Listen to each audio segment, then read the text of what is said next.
My name is Dennis Gill with the Americans in Wartime Experience. Today's date is 13 July 2024, and I am in Sterling, Virginia. Pleasure sitting down and speaking with John Thomas. Thank you, Hi. John. Appreciate you sitting down. Yes. Good morning. Good morning. If you could just give us some background on who John is. Where were you born? Where'd you grow up? Go to school? Okay. I was born in Plymouth, Pennsylvania, small town in northeastern Pennsylvania. Okay. Went to college nearby there at Wilkes College. And then about that time, folks were getting drafted. That was still the middle of the draft. So I enlisted to get to stay home the summer after my senior year. So I enlisted in, I guess it was 1969. Okay. The rest is kind of history. Joined the Army, then ended up staying 33 years. Not planned. I enlisted for 2 years. Planned to get ahead of the draft board, stay 2 years, and then get out. So that's pretty amazing. You enlisted, and then you ended up as a major general. Right. Yep. Yeah, it's pretty interesting. Yep. It was a good career. Yeah. Good career. So I know now why you enlisted. Why the Army, and what made you decide to go more than two? Right. Well, the Army was a little bit of a default. I wanted to fly, so I tried to get into the Navy and the Coast Guard, and my vision didn't allow me in it. My vision was good at the time, but they said it wouldn't be later, which is true. It isn't later. Right. But the Army at that time didn't have quite as high as standards, and that's how I ended up in the Army. I went to OCS, and then after that, an opportunity to go to flight school, because I wanted to fly. That was my goal. So the Army was kind of where I could do that. Right. How long were you enlisted? Not too long. Maybe a little more than a year. Okay. Just really getting ready to go to OCS. And what during that year, what was your MOS? What'd you do? I was artillery. I was fire direction control. Okay. At that time was 13 Echo. Okay. But like I say, I never really got much of a time to do it because I went to Field Artillery Officer Candidate School right after that. Yeah. What was the reason? So you had already graduated college. Yeah. When you enlisted. Right. Why not just go get your commission then? Was there a reason you decided? Well, I mean, there was no ROTC at my college, so I mean, there really wasn't any way to do that except to go to OCS. Yeah. Well, okay, I see. So where is OCS for the Army? Well, I went to the Artillery OCS, which was Okay. at Fort Sill. At that time, the Army had several officer candidate schools. Okay. But I went to Fort Sill. I got you. What was that experience like? How was that different, I guess, maybe than basic training?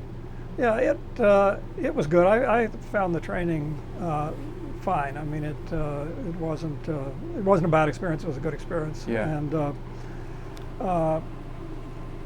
it was something you just kind of grin and bear the harassment part, Right. and learn the rest of it. I enjoyed what I did in artillery, and so it was a good experience. I mean, the hours were long and a lot of PT and that kind of stuff, but I enjoyed it. It was okay. Yeah. But again, my goal was to get through that and get to flight school. Which you eventually made it. Which I did. Flight school. Yeah. What did you ultimately want to fly? Obviously, Army, so not fixed wing. Well, no, that's actually what I ended up doing. You did fly fixed wing. Fixed Okay. wing. I wasn't sure what I wanted in the beginning, and you didn't really have much of a choice in the beginning. Okay. But once I found out a little more about things, fixed wing, I enjoyed. It was again a little bit of a roundabout route. As I said, I went to Artillery Officer Candidate School. I graduated from there, and at that time the artillery split into two branches. It split into air defense artillery and field artillery. Okay. And I probably because I was interested in flight school, but got put in air defense artillery, and that really wasn't my bag. And at that time, different than now, aviators kind of rotated between ground assignments and flying assignments.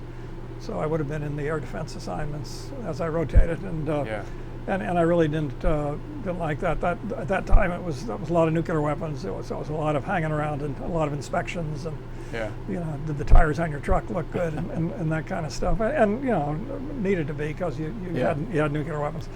So I looked around and I ended up then transferring into military intelligence. That's how I got into fixed wing, and I really enjoyed that. That was a good deal.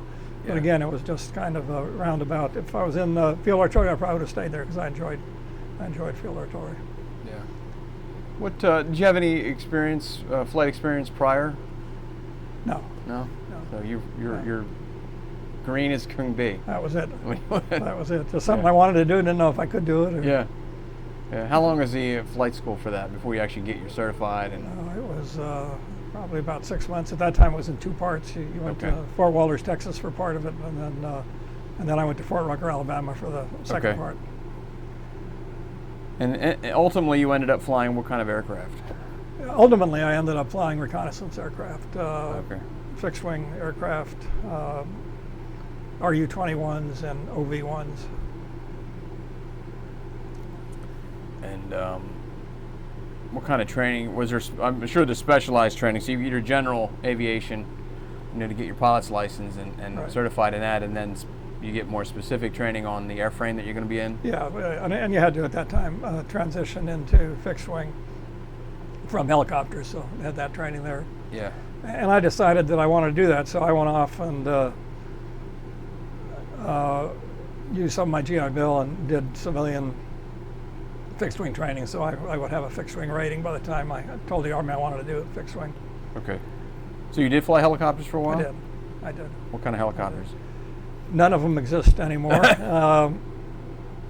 OH-23 and the OH-58. And I flew Hueys too, UH-1. Everybody flew Hueys. Flew Hueys, yeah. So you eventually make it to reconnaissance. Right. Tell us about that. What does that entail? What kind of aircraft are you flying? Where are you flying them? Right. Well, I flew mostly in Korea. It was just I enjoyed the mission there. I ended up there, so I flew most of my flight time was in Korea, besides in the States. But it was flying on the DMZ in Korea and seeing what the current North Korean dictator was up to, and he was always up to something. So it was a great place to be an intelligence officer. And we flew the DMZ with the OV-1. We flew almost exclusively at night, and we had radar on the airplane, and we'd see what was going on in North Korea. If there was any movement at night up there, it was authorized, so you'd be able to determine patterns and things were going on. During the day, I flew some RU-21, which was signal intelligence, so picking up radio transmissions, and that was it. I had a total of 3 tours in Korea, so I enjoyed the mission. It was a good mission, and always unpredictable. So. Yeah. Now, are you flying over North Korea, or is it just the DMZ? Just south. Just south, and you're looking in. Yeah, right. And we were usually the only ones flying up there. Okay. And what kind of altitude are you normally flying? If I remember right, I think on the radar mission it may have been like something around 8,000. On the SIGINT mission it was higher. It was 13,000 or 14,000. Okay. And how does what you were doing, how does that differ from what, let's say, U-2 or an SR-71, that mission? Yeah, well, different targets. We always thought we would do it better. We always flew when those guys couldn't fly, when the weather was bad or something else was going on. Yeah. But we were mostly worried about ground forces, a little bit about enemy radar up there, but mostly ground forces. So it was a kind of a different target. And those systems generally looked in deeper.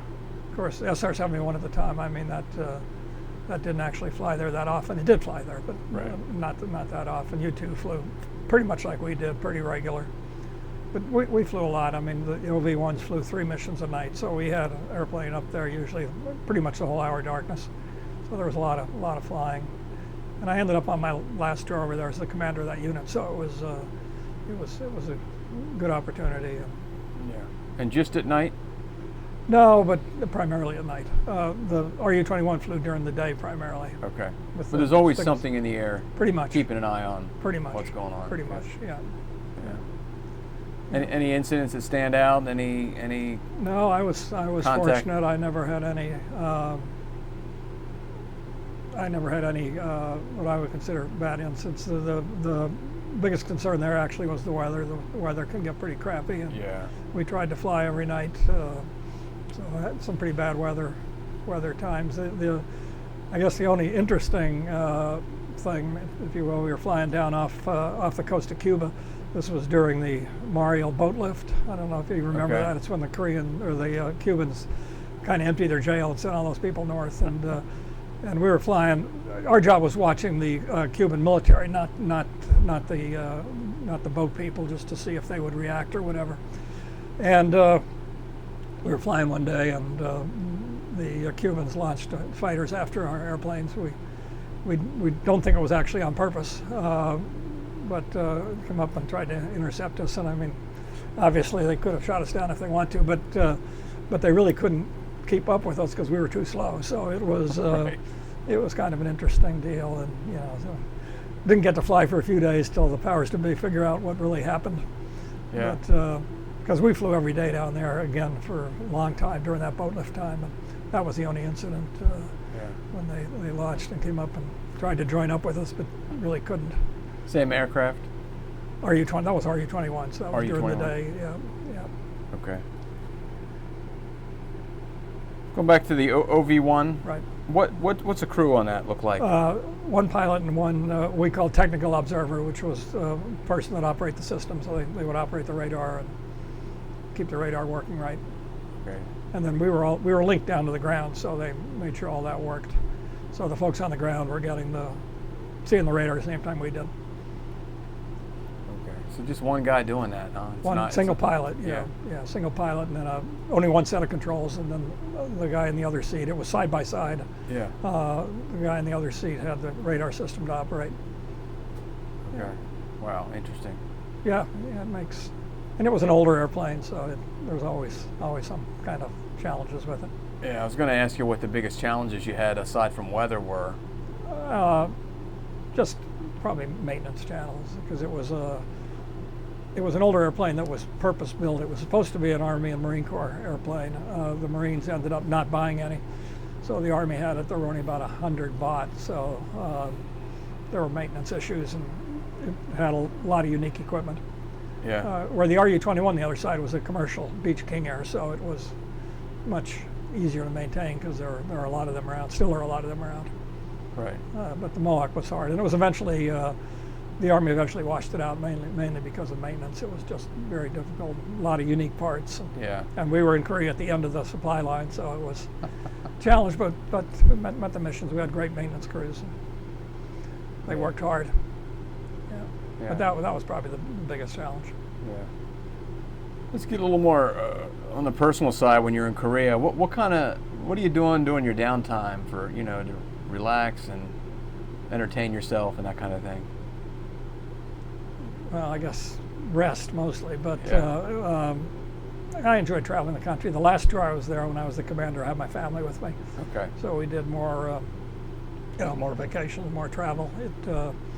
It's a great country. I mean, it's really a nice place, a good country, great people. Yeah. We work closely with the Korean military, so got to know some of those folks. But there's a lot of stuff to travel, and then you've got the usual PT and running and all that stuff to keep you busy. Right. But both myself and my family, we really enjoyed Korea. Liked Korea, good people and Yeah. very hardworking people. And, the base we operated out was out in the country, so you got to see the farmers on a pretty regular basis, watching them deal with their rice and things. It was just a nice place. Yeah.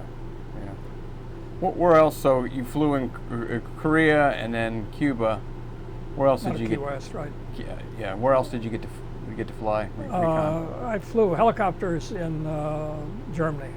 I guess that may have been my first flying assignment. Okay. And I flew over there for an intelligence outfit, and our main job at that time was supporting the sites that were up on the east-west German border. Okay. Yeah. And again, recon stuff or intelligence? That was mostly actually just a logistics thing. We were supporting the intel sites that were out on the border, but we didn't really do any intel there. We had just regular UH-1s that just Okay. basically, I would say, supply and logistics. I did that for a year out of my, I guess, almost 4-year tour in Germany. The rest of the time I had Intel jobs. Yeah. And this is what year would that have been? 74, Early 70s. 78, yeah. Yeah, so right at the height of the Cold Cold War, War, where yeah, absolutely. the fear was the Soviets would come in, and if they were coming, they were coming through Germany. Right. So again, it was a great place to do Intel Yeah. work. And, Yeah. Yeah, so I was actually assigned to Field Station Augsburg, which was kind of the biggest SIGINT site in Germany at that time, which was in Augsburg, which is outside of Munich, Okay. in Bavaria. Great location. Yeah. And they had a good mission there. It was a large field site. Yeah. Were a lot of the missions that you flew, either fixed wing or helicopter, they kind of just routine stuff? Was, you weren't getting shot at, that kind of thing, or lit up with radar, I assume, most of the time? Lit up with, we didn't get shot at very much. Lit up with radar all got- the time. I mean, frequently. Yeah. And you've got electronic warfare on your yeah. plane, so you know when they're painting the We did. plane. And We did. Job. We did. And in Korea, we had the Air Force would kind of control the flights from air traffic control, and so we'd always be in contact with them. They'd help us make sure we stayed on course. Although Right. we did the navigation really ourselves, but they would monitor that. Plus, we were tied into their network, and there's a whole system in the U.S. military for well, at that time it was called peacetime aerial reconnaissance, that did threat warning and Yeah. those kind of things. So yeah, we were frequently lit up by radar. In fact, one of our missions was to monitor the enemy radars. So, but I mean, nothing usually came of it. Yeah. But you could watch the stuff in the cockpit. Right. Right. It would come on and go off, and Yeah. go from one mode to another, and all that kind of stuff. Yeah. Now, your job wasn't to necessarily get lit up by the radar. No. Or that was just incidental. No, that just to, happened, right? Right. No, we didn't. No, we weren't trying to get them to do that. Yeah. Yeah. How about with the Soviets? I mean, I assume they kind of the same thing happened.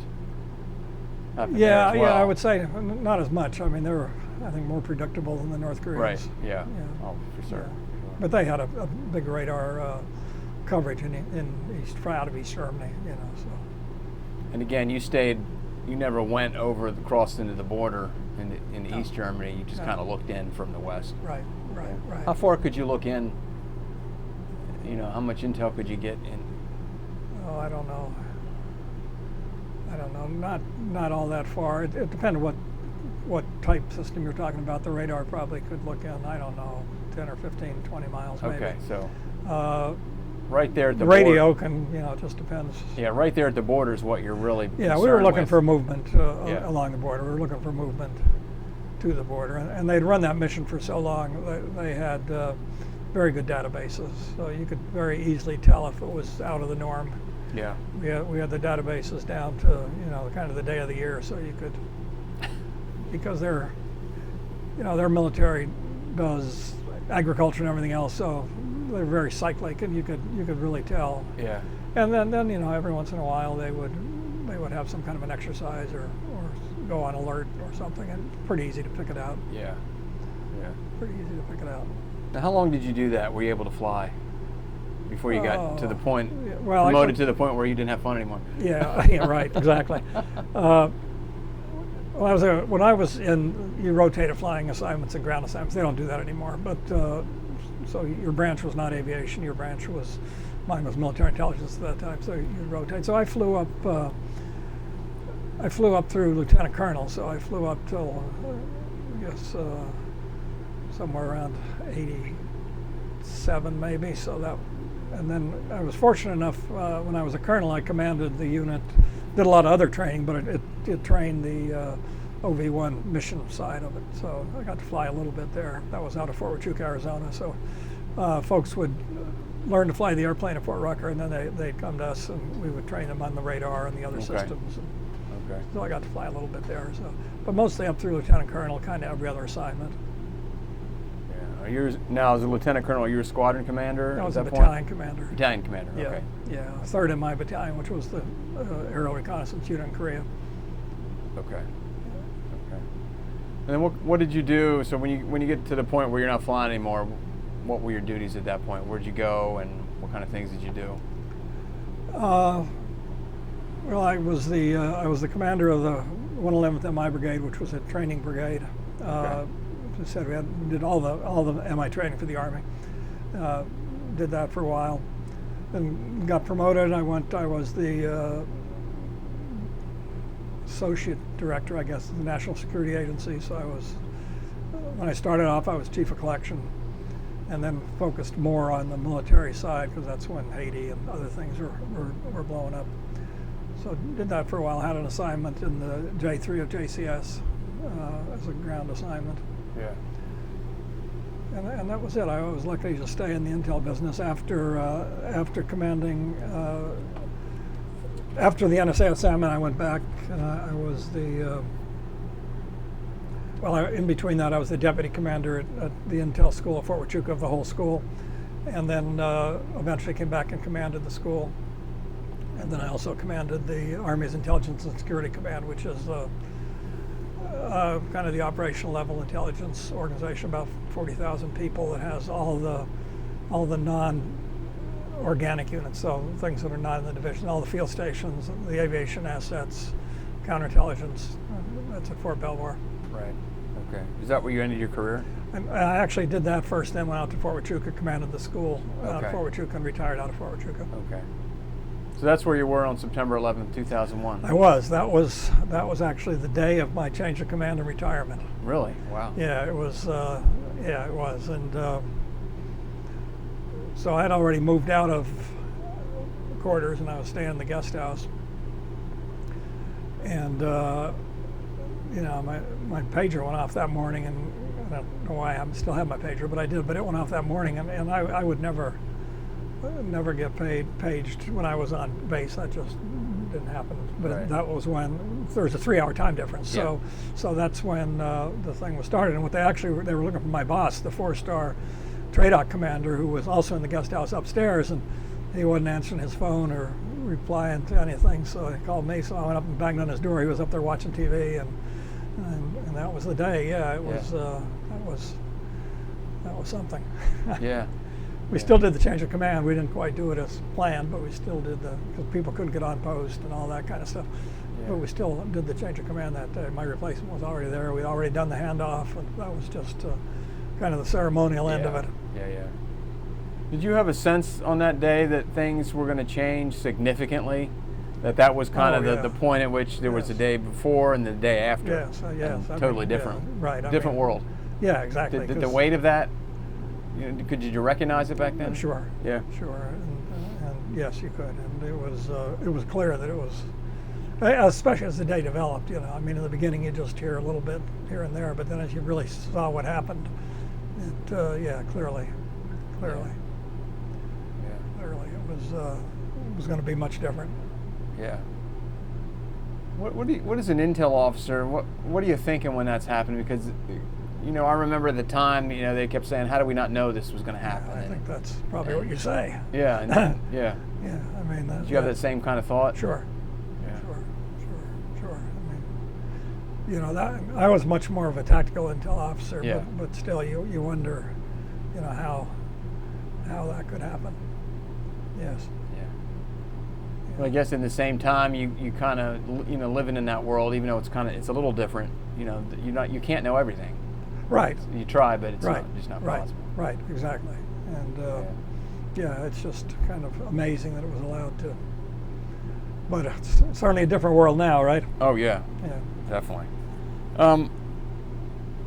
What do you think?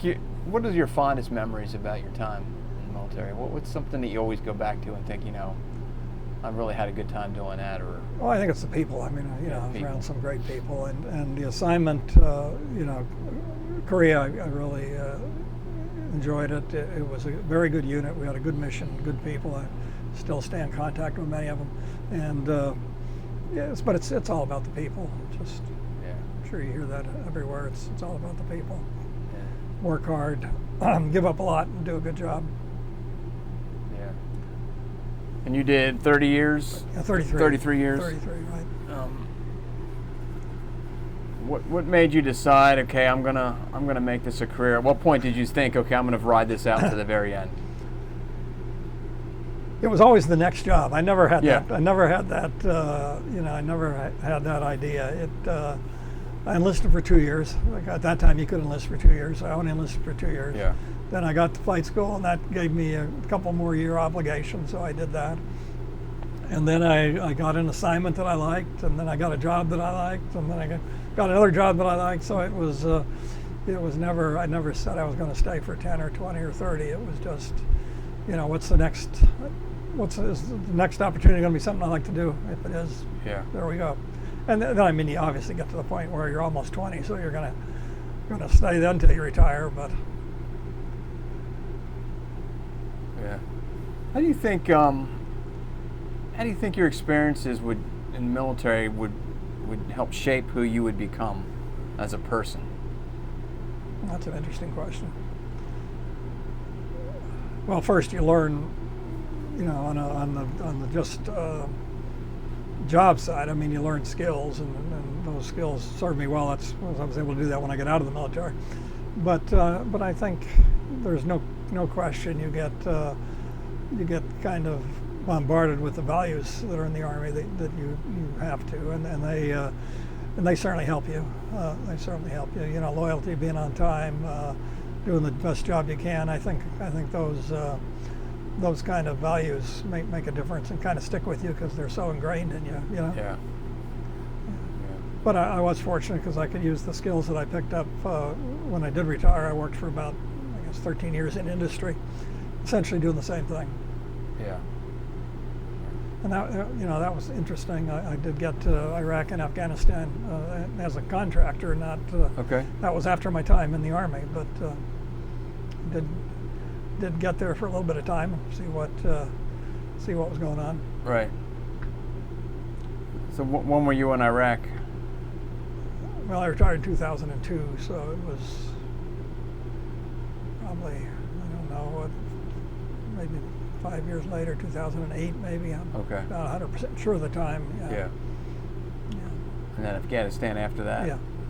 And you said doing the same kind of job, We had field. we had folks that were supporting the intel work over there. Yeah. Primarily on the IT side, which I'm not a IT technician kind of person, but that's what most of our people were doing. But they were supporting systems that I was familiar with. So. Okay. Yeah. Yeah. So you're in the Army, Vietnam. Right at the end. And then Very much, but yeah. during the Vietnam era, all the way through the Cold War. Yeah, right. Now we're in Sure. in the Middle East. Right. Aside from the technology, how does the Army change over that time span? What kind of growth occurs?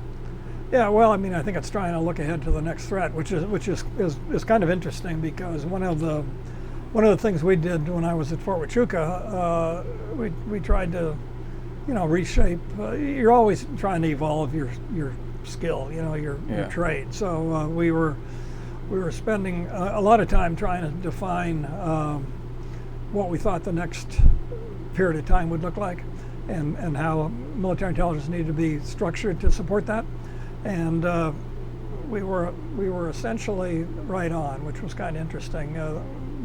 Cold War was still going on, but we defined the asymmetrical threat and the kind of systems and training you would need to do that. So it was pretty satisfying to find out we were pretty close. So we had actually started some of that training. We had started to develop some systems that would support that. Mm-hmm. So we were. It was satisfying to know that we were heading the Army in the right direction for the next threat, and I expect people that are there today are doing the same thing. Kind of back to the future. So we were shifting away from the Cold War into counterinsurgency, counterterrorism. And right. Now I expect people are shifting back toward major engagements. Yeah. How did your career field? How does that affected by those changes when the enemy is the Soviets and now the enemy is terrorists and now it may be the Russians again? Yeah. How does that change how you guys operated? Or does it? No, it does. It's significant. Yeah. I mean, the kind of things you need to focus on for intelligence. With the Soviets, you could tell a lot by their formations, by their equipment. Mm-hmm. They had a very they were very doctrinally oriented, so they had a setup that they would use, an organization, and you could determine pretty much their intention by looking at kind of that layout on the ground. Right. Where you go to counterterrorism, you're down to one or two people maybe talking or maybe not talking.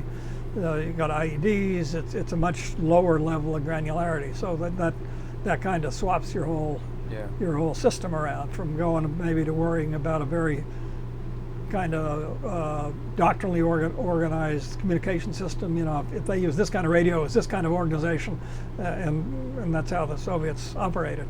Over here, you got cell phones and walkie-talkies and wireless telephones, and it's a whole different technology. You've got to aim at, and you've got to try to break down the doctrine, if there is any. I mean, there's still obviously some doctrine behind it, but it's a whole. So that requires different equipment. It requires different training as far as analysts go. The whole 9 yards, and obviously different languages, which is a huge challenge for the Army as linguists. Never seem to have the right ones or the right number of ones. Right. Does the Army do a good job of adapting to those changing threats, or does it kind of lag behind? No, I think it's a yes and no answer. I think they do a good job of getting ahead of the threats and trying to turn that large ship in the right direction. Yeah. But it's a big ship, and sometimes it doesn't change as fast as it can, and it's very bureaucratic. So, I think in many cases the Army sees where they need to go and starts moving that direction, but can't get there quite quick enough. It was always interesting because I made many visits to Israel, and that was long before what's going on now. But I was always amazed by the Israelis, since they're small. They can make a change on a dime. If they want to do something different, they can do it. And these three guys over there do it, and they do it. Now the Army wants to do that. You got at the time, I think, 13 divisions and 3 or 4 corps. Okay. And you can't get these three guys in the corner to do something different, Right. Because you've got the whole Army, and you might have a unit engaged today, and that unit rotates out, and another unit comes in. So it's a much different training and doctrine. So I think it's a yes and no to that. I think the Army has a good intention and starts turning in the right direction, but it's a big ship to turn. Yeah. So it takes a while. Yeah. Where do you see things going in the future? What kind of trends, or as intelligence, do you see? Well, I'm with the world today. I know you're not in the business personally, anymore. I'm really pretty much disconnected. But obviously, it's a we're looking back to kind of major engagements, major unit engagements. So it's in some ways back to the future. Yeah. You start worrying more about big formations and regimented systems. The Chinese have a system, and it's back to the more focused on units and organizations as opposed to individuals, where counterterrorism really is focused on individuals. Yeah. So, and you read about that in the press. I mean, how the Army is beginning to focus back on major conflict. Yeah. They've started to re-equip divisions and corps to be warfighting headquarters, where you didn't need that in counterterrorism because it was all small unit operations. Yeah. What advice would you give somebody might watch this interview and just be thinking about a career in the military, or not really sure what direction they want to go, young person? Yeah. What advice do you give them based on your experiences? Well, it's a great opportunity, I think. I mean, I a little guy from the coal mine region in northeast Pennsylvania get to the experience. So you've got, I think you have great opportunity for learning a skill. The value is being part of a team. Just a great opportunity, and and you know, the Army does try hard to take care of their people, so you've got that side of it too. It's just a great opportunity to grow yourself. You know, I never would have thought I would have ended up. I mean, I majored in history, and I don't know if I didn't go in the Army, I'd probably be teaching school somewhere. Right. I mean, Yeah. which is okay. That's a Yeah. good job, but I got to see the world and do some really neat things. Interesting job, interesting career. Yeah, sounds like it. You got anything, Mason? Any questions? No, I don't think so. Anything else you want to talk about or document that we haven't or mentioned? No, I think we covered the ground. Yeah. Yeah. Well, on behalf of the Americans in Wartime Experience, sir, thank you very much for Sure. taking some time out of your day and talking to us, sharing your story. I And enjoyed thank it. you for your service. It's a long, Thank you. distinguished You're career, and we welcome. appreciate it. It was a great run. Yeah. Thanks, I enjoyed it. Thank you. Thank you. Yeah.